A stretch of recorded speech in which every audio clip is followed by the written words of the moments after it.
ಮಹಿಳಾ ಮೀಸಲಾತಿ ಬಗ್ಗೆ ಕೇಂದ್ರ ಸರ್ಕಾರ ಅಪಪ್ರಚಾರ ನಡೆಸ್ತಾ ಇದ್ದು ಬಿಜೆಪಿ ಮುಖಂಡರುಗಳು ಕಾಂಗ್ರೆಸ್ ವಿರುದ್ಧ ವಿನಾಕಾರಣ ಆರೋಪಗಳನ್ನ ಮಾಡ್ತಾ ಇರುವುದನ್ನು ಖಂಡಿಸಿ ಜಿಲ್ಲಾ ಮಹಿಳಾ ಕಾಂಗ್ರೆಸ್ ಅಧ್ಯಕ್ಷೆ ಹೇಮಮಾಲಿನಿ ನೇತೃತ್ವದಲ್ಲಿ ನಗರದ ಕಾಂಗ್ರೆಸ್ ಭವನದ ಬಳಿ ಮಹಿಳಾ ಕಾಂಗ್ರೆಸ್ ಕಾರ್ಯಕರ್ತರು ಪ್ರತಿಭಟನೆ ನಡೆಸಿದರು. ಕೇಂದ್ರ ಸರ್ಕಾರಕ್ಕೆ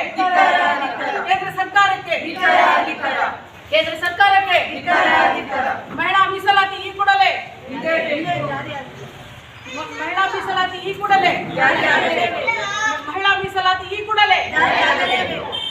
ಬಿಜೆಪಿ ಸರ್ಕಾರಕ್ಕೆ ಜನತೆಯನ್ನು ದಾರಿ ತಪ್ಪಿಸುತ್ತಿರುವ ಬಿಜೆಪಿ ಸರ್ಕಾರಕ್ಕೆ ಬಿಜೆಪಿ ಡ್ರಾಮಾ ಆಡ್ತಾರೆ ಬಿಜೆಪಿ ಸರ್ಕಾರಕ್ಕೆ ಬೇಕೇ ಬೇಕು. ಈ ಕೂಡಲೇ ಮಹಿಳೆಯರಿಗೆ 33% ಮೀಸಲಾತಿಯನ್ನು ಜಾರಿಗೊಳಿಸಲೇಬೇಕು. ಹಿಂದೆ ಜಾರಿಗೊಳಿಸಬೇಕು, ಈಗಲೇ ಜಾರಿಗೊಳಿಸಬೇಕು. 33% ರಿಸರ್ವೇಶನ್ ಈಗಲೇ ಜಾರಿಗೊಳಿಸಬೇಕು ಮತ್ತು ಹಿಂದೆ ಜಾರಿಗೊಳಿಸಬೇಕು.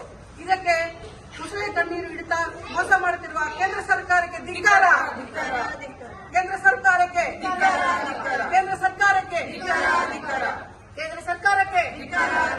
ಈ ಕೂಡಲೇ ಮಹಿಳೆಯರಿಗೆ 33% ಮೀಸಲಾತಿಯನ್ನು ಜಾರಿಗೊಳಿಸಲೇಬೇಕು. ಹಿಂದೆ ಜಾರಿಗೊಳಿಸಬೇಕು, ಈಗಲೇ ಜಾರಿಗೊಳಿಸಬೇಕು. 33% ರಿಸರ್ವೇಶನ್ ಈಗಲೇ ಜಾರಿಗೊಳಿಸಬೇಕು ಮತ್ತು ಹಿಂದೆ ಜಾರಿಗೊಳಿಸಬೇಕು. ಇದಕ್ಕೆ ಮುಸಳೆ ಕಣ್ಣೀರು ಹಿಡಿತಾ ಮೋಸ ಮಾಡುತ್ತಿರುವ ಕೇಂದ್ರ ಸರ್ಕಾರಕ್ಕೆ ಧಿಕ್ಕಾರ. ಕೇಂದ್ರ ಸರ್ಕಾರಕ್ಕೆ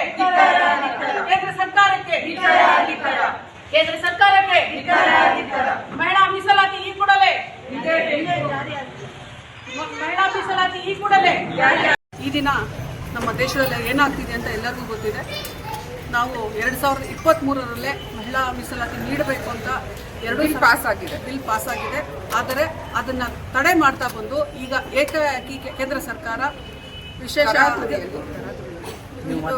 ಅಧಿವೇಶನವನ್ನು ಕರೆದು ಅಲ್ಲಿ ನಮಗೆ ಅದ್ರ ಜೊತೆಗೆ ಬೇರೆ ಬೇರೆ ಕ್ಷೇತ್ರ ವಿಂಗಡಣೆ ಆಗಿರ್ಬೋದು ಮತ್ತು ಕೇಂದ್ರಾಡಳಿತ ಪ್ರದೇಶಗಳಿಗೆ ಕಾನೂನು ಸಮಿತಿಗಳನ್ನು ರಚನೆ ಮಾಡೋದಾಗಿರ್ಬೋದು, ಈ ಎರಡನ್ನು ಒಟ್ಟೊಟ್ಟಿಗೆ ತಗೊಂಡು ನಮಗೆ ನೀವು ಮೀಸಲಾತಿ ಕೊಡಬೇಕು ಅಂತ ಹೇಳಿದ್ರು. ಆಗ ನಮ್ಮ ಕಾಂಗ್ರೆಸ್ ಸರ್ಕಾರ ಹೆಚ್ಚಿದ್ದು ಇದನ್ನು ವಿರೋಧ ಮಾಡಿದೆ. ಆದರೆ ಮಹಿಳಾ ಮೀಸಲಾತಿಗಲ್ಲ ನಾವು ವಿರೋಧ ಮಾಡಿರೋದು, ಒಟ್ಟೊಟ್ಟಿಗೆ ನೀವು ತಗೊಂಬಂದು ಇಟ್ಟಿರೋದು, ಆಲ್ರೆಡಿ ಅಂಗೀಕಾರ ಕೊಟ್ಟಿರೋದು, ಮತ್ತೆ ಕೇಳ್ತಾ ಇರೋದ್ರಲ್ಲಿ ಇದರಲ್ಲಿ ಏನೋ ಮೋಸ ಇದೆ, ಚುನಾವಣೆ ಗಿಮಿಕ್ ಇದೆ ಅಂತ ಬಿಟ್ಟು ಕಾಂಗ್ರೆಸ್ ಪ್ರತಿಭಟನೆ ಮಾಡ್ತಾ ಇದೆ.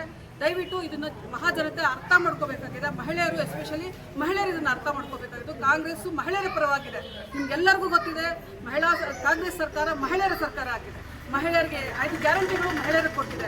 ಅದು ಗೃಹಲಕ್ಷ್ಮಿ ಆಗ್ಬೋದು, ಗೃಹ ಜ್ಯೋತಿ ಆಗಿರ್ಬೋದು, ಯುವನಿಧಿ ಆಗಿರ್ಬೋದು, ಅನ್ನಭಾಗ್ಯ ಆಗಿರ್ಬೋದು, ಎಲ್ಲವನ್ನು ಮಹಿಳೆಯರ ಸಬಲೀಕರಣಕ್ಕಾಗಿ ಕಾಂಗ್ರೆಸ್ ಸರ್ಕಾರ ಮಾಡ್ತಿದೆ. ಅದನ್ನು ವಿರೋಧಿಸಿ ಮೇಜು ತಡ್ತಾ ಇದ್ದ ಸರ್ಕಾರ ನಮ್ಮ ಮಹಿಳೆಯರಿಗೆ ಬಿಟ್ಟಿ ಭಾಗ್ಯ ಕೊಟ್ಟಿದ್ದಾರೆ. ಮಹಿಳೆಯರು ಮಾರ್ಗದರ್ಶನ ತಪ್ತಾ ಇದ್ದಾರೆ. ಮಹಿಳೆಯರು ಕೆಲಸ ಮಾಡದೆ ಸೋಂಬೇರಿಗಳಾಗಿದ್ದಾರೆ. ಈ ರೀತಿ ನಾನಾ ಹೇಳಿಕೆಗಳನ್ನು ಕೊಡ್ತಾ ಇದ್ದಂಥ ಬಿಜೆಪಿ ಸರ್ಕಾರ ಈ ದಿನ ವಿವಿಧ ರಾಜ್ಯಗಳಲ್ಲಿ ನಮ್ಮದೇ ಯೋಜನೆಗಳನ್ನು ನಮ್ಮ ಭರವಸೆಗಳು ಅಂತ ತೋರಿಸ್ಕೋತಾ ಇದ್ದಾರೆ. ಕಾಪಿ ಮಾಡ್ತಾ ಇದ್ದಾರೆ. ಕಾಂಗ್ರೆಸ್ ಸರ್ಕಾರ ಏನ್ ಮಾಡಿದೆ ಅದು ಸರಿಯಾಗಿದೆ ಅನ್ನೋದು ಈಗ ಮನದಟ್ಟಾಗಿದೆ. ಅವರು ಇದನ್ನ ತಮಿಳುನಾಡು ಮತ್ತೆ ಬಾಂಗ್ಲಾದೇಶದಲ್ಲಿ ಇದನ್ನು ಪ್ರಚಾರ ಮಾಡ್ತಾ ಇದ್ದಾರೆ. ಪಶ್ಚಿಮ ಬಂಗಾಳದಲ್ಲಿ ಇದನ್ನು ಪ್ರಚಾರ ಮಾಡಿ ಓಟನ್ನು ತಗೊಳ್ಳೋದ್ರಲ್ಲಿ ಅವರು ಆ ಕೆಲಸ ಮಾಡ್ತಾ ಇದ್ದಾರೆ. ಆದರೆ ಹಿಂದೆ ಇದನ್ನ ಯಾರು ಅರ್ಥ ಆಗಬಾರ್ದು, ಮೋಸದಿಂದ ಮಹಿಳಾ ಮೀಸಲಾತಿಗೆ ವಿರೋಧವಾಗಿದೆ ಅಂತ ಬಿಟ್ಟು ಮೋಸವಾಗಿ ಮತ್ತೆ ತಪ್ಪಾಗಿ ಹೇಳಿಕೆಗಳನ್ನು ಕೊಡ್ತಾ ಇದ್ದಾರೆ. ದಯವಿಟ್ಟು ಮಹಾಜನತೆ ಇದನ್ನು ಅರ್ಥ ಮಾಡ್ಕೋಬೇಕಾಗಿದೆ. ಇದೇನಾದ್ರು ಮೀಸಲಾತಿ ಇವಾಗ ಏನು ಕ್ಷೇತ್ರ ವಿಂಗಡಣೆ ಜೊತೆಗೆ ಸೇರಿಸ್ಕೊಂಡ್ರೆ ಮಹಿಳೆಯರಿಗೆ ನಿಜವಾಗ್ಲೂ ಅನ್ಯಾಯ ಆಗುತ್ತೆ. ನಮ್ಮ ಕರ್ನಾಟಕದ ಭಾಗ ಅಂದರೆ ಕರ್ನಾಟಕದ ಅಲ್ಲ, ದಕ್ಷಿಣ ಭಾಗದ ಎಲ್ಲ 5 ರಾಜ್ಯಗಳು ಏನಿದೆಯೋ, ತಮಿಳುನಾಡು, ಆಂಧ್ರ, ಕೇರಳ, ತೆಲಂಗಾಣ, ಈ 5 ರಾಜ್ಯಗಳಿಗೆ ಅನ್ಯಾಯ ಆಗುತ್ತೆ. ಯಾಕಂದರೆ ನಾವು GDP ಜಾಸ್ತಿ ಕಟ್ತಾ ಇದ್ದೀವಿ. GDP ನಮ್ಮ ರಾಜ್ಯಗಳಲ್ಲಿ ಬರುವಷ್ಟು ಯಾವ ರಾಜ್ಯಗಳಲ್ಲಿ ಬರೋದಿಲ್ಲ. ಆದರೆ ನಮಗೆ ₹1 ನಾವು ಕಟ್ಟಿದ್ರೆ ನಮಗೆ ಬರ್ತಾ ಇರೋದು 15 ಪೈಸೆ. ಅದೇ ಭಾರತದ ಉತ್ತರ ಭಾರತದ ರಾಜ್ಯಗಳಿಗೆ ಸುಮಾರು 2ರಿಂದ 7 ರೂಪಾಯಿಗಳಷ್ಟು ಹೆಚ್ಚಿಗೆ ಕೊಡ್ತಾ ಇದ್ದಾರೆ. ನಮಗೆ ಕೊಡ್ತಾ ಇರೋದು ಕೇವಲ 15 ಪೈಸೆ. ಇದು ಯಾವ ರೀತಿ ಸಮಾನತೆ ತೋರಿಸ್ತಾ ಇದ್ದಾರೆ? ಈ ರೀತಿ ಮಾಡೋರು ಮಹಿಳಾ ಮೀಸಲಾತಿಯನ್ನು ಈಗ ಏಕಾಏಕಿ ಕೆಡೋದ್ರಲ್ಲಿ ಉದ್ದೇಶ ಏನಿದೆ? ಕಾಂಗ್ರೆಸ್ ಸರ್ಕಾರ ಯಾವತ್ತಿಗೂ ಮಹಿಳೆಯರ ವಿರುದ್ಧವಾಗಿ ಇಲ್ಲ, ಅವರು ಮಹಿಳಾ ಪರವಾಗಿದ್ದಾರೆ. ಯಾಕೆ ಅಂದರೆ ಮೊದಲಿನಿಂದಲೂ ಸ್ವತಂತ್ರ ಆದ ನಂತರ ಮಹಿಳೆಯರಿಗೆ ಮೊದಲ ಸ್ಥಾನ ಪ್ರಧಾನಮಂತ್ರಿ ಕೊಟ್ಟಿದ್ದು ಕಾಂಗ್ರೆಸ್ ಸರ್ಕಾರ, ರಾಷ್ಟ್ರಪತಿ, ಮೊದಲನೇ ಮುಖ್ಯಮಂತ್ರಿ ಎಲ್ಲ ಸ್ಥಾನವನ್ನು ಬಂದು ಕೊಟ್ಟಿರೋದು ಕಾಂಗ್ರೆಸ್ ಸರ್ಕಾರ. ನೀವು ನೋಡ್ಬೋದು, ಬಿಜೆಪಿ ಸಂಸದರಲ್ಲಿ ಶಾಸಕರಲ್ಲಿ ಎಷ್ಟು ಜನ ಮಹಿಳೆಯರನ್ನು ಕೊಟ್ಟಿದ್ದಾರೆ. ನೀವು ಪರಿಗಣಿಸಿ. ಕಾಂಗ್ರೆಸ್ ಸರ್ಕಾರ ಎಷ್ಟು ಜನ ನಮ್ಮ ಮಹಿಳೆಯರಿಗೆ ಸ್ಥಾನಮಾನಗಳನ್ನು ಕೊಟ್ಟಿದ್ದಾರ ಅದನ್ನ ಕಂಪೇರ್ ಮಾಡಿ ಯಾರು ಮಹಿಳೆಯರ ಪರವಾಗಿ ಕೆಲಸ ಮಾಡ್ತಿದ್ದಾರೆ ಅನ್ನೋದನ್ನ ಜನತೆ ಅರ್ಥ ಮಾಡ್ಕೋಬೇಕಾಗಿದೆ. ಇದನ್ನು ನಾವೆಲ್ಲ ಸಿಡಿದೆದ್ದು ಮಹಿಳಾ ಮೀಸಲಾತಿ ಈಗಲೇ ಬೇಕು, ಹಿಂದೆ ಬೇಕು. ಮೋದಿ ಅವರು ಇದನ್ನ ಆದಷ್ಟು ಬೇಗನೆ ಜಾರಿಗೆ ತರುವವರೆಗೂ ಎಲ್ಲ ಊರಿಂದ ಗ್ರಾಮಗಳಿಂದ ಮಹಿಳೆಯರಿಗೆ ಸಿಡಿದೆದ್ದು ನಾವು ಪ್ರತಿಭಟನೆ ಮಾಡ್ತಾ ಇದ್ದೀವಿ. ಚಳುವಳಿ ರೀತಿಯಲ್ಲಿ ಪ್ರತಿ ಗ್ರಾಮದಿಂದ ಚಳುವಳಿ ಮಾಡಬೇಕಾಗತ್ತೆ. ಎಚ್ಚರಿಕೆ ಕೊಡ್ತಾ ಇದ್ದೀವಿ. ದಯವಿಟ್ಟು ಈಗಲೇ ಮಹಿಳಾ ಮೀಸಲಾತಿಯನ್ನು ಜಾರಿಗೊಳಿಸಬೇಕು ಅಂತ ಮನವಿ ಮಾಡ್ಕೊಳ್ತಾ ಇದ್ದೀವಿ. ಜೈ. ನಾವು ಮಹಿಳಾ ಮೀಸಲಾತಿಗೆ ವಿರೋಧಿಗಳಲ್ಲ ಕಾಂಗ್ರೆಸ್ಸರು. ನಾವು ವಿರೋಧ ಮಾಡ್ತಿರೋದು ಯಾವುದಕ್ಕೆ ಅಂತಂದ್ರೆ ಡಿಲಿಮಿಟೇಷನ್ಗೆ. ಯಾಕೆ ಅಂತಂದ್ರೆ ಅದರಿಂದ ನಮ್ಮ ದಕ್ಷಿಣ ಭಾರತಕ್ಕೆ ತುಂಬಾನೇ ತೊಂದರೆ ಆಗುತ್ತೆ. ಇನ್ನೊಂದು ತರಾತುರಿಯಲ್ಲಿ ಇವರು ಸೆಕ್ಷನ್ ಕರೆದು 3 ದಿನದಲ್ಲಿ ಮಾಡುವಂಥ ಅವಶ್ಯಕತೆ ಏನಿದೆ? ಯಾಕಂದ್ರೆ ಎಲೆಕ್ಷನ್ ನಡೀತಾ ಇದೆ, ತಮಿಳುನಾಡು ಎಲೆಕ್ಷನ್ ನಡೀತಾ ಇದೆ, ಪಶ್ಚಿಮ ಬಾಂಗ್ಲಾ ಇದರಲ್ಲಿ ಎಲೆಕ್ಷನ್ ನಡೀತಾ ಇದೆ. ತರಾತುರಿಯಲ್ಲಿ ತಗೊಬೇಕಾದ್ರೆ ನಿರ್ಧಾರ ಅಲ್ಲ ಇದು.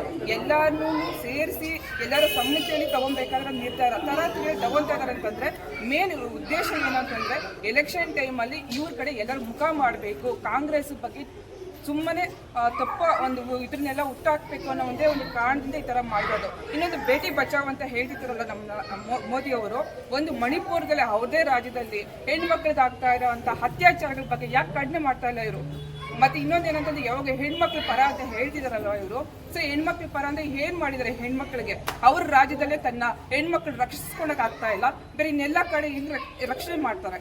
ಇದನ್ನ ನಾನು ಕೇಳ್ತಾ ಇದ್ದೀನಿ ಹೆಣ್ಮಗುವಾಗಿ. ಮತ್ತೆ ಇನ್ನೊಂದು ಮೀಸಲಾತಿನ 23ನೇ ಇಸ್ವಿಯಲ್ಲೇ ಮೀಸಲಾತಿ ಬಿಲ್ ಪಾಸ್ ಆಗಿದೆ. ಈಗ ಮತ್ತೆ ಏನಕ್ಕೆ ಅದನ್ನ ಮಸೂದೆಯಲ್ಲಿ ತಂದು ಅದನ್ನ ಮುಂದಿಟ್ಕೊಂಡು ಒಂದು ಕಳ್ಳ ಆಟನ ಆಡ್ಕೊಂಡು ಈ ಡಿಲಿಮಿಟೇಷನ್ನ ಮಾಡೋದಕ್ಕೋಸ್ಕರ ಇಷ್ಟೆಲ್ಲ ಮಾಡ್ತಿದ್ರೆ, ಅದು ಬಿಟ್ಟರೆ ನಮ್ಮ ಕಾಂಗ್ರೆಸ್ ಯಾವತ್ತಿಗೂ ಕೂಡ ಮೀಸಲಾತಿ ವಿರೋಧಿ ಅಲ್ಲ.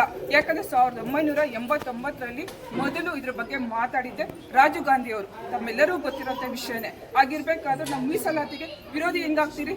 ನಾವು ಕೇಳ್ತಿರೋದು ಇಷ್ಟೇ, ನಮ್ಗೆ ಮೀಸಲಾತಿ 33% ಏನು 2023ರಲ್ಲಿ ಬಿಲ್ ಪಾಸ್ ಆಗಿದೆ, ಅದನ್ನ ಈಗಲೇ ಮಾಡಬೇಕು, ನಮಗೆ ಈಗಲೇ ಜಾರಿ ತರಬೇಕು ಅಂತ ನಾನು ವಿನಂತಿ ಮಾಡ್ಕೊತಾ ಇದ್ದೀನಿ. ನಮಸ್ಕಾರ.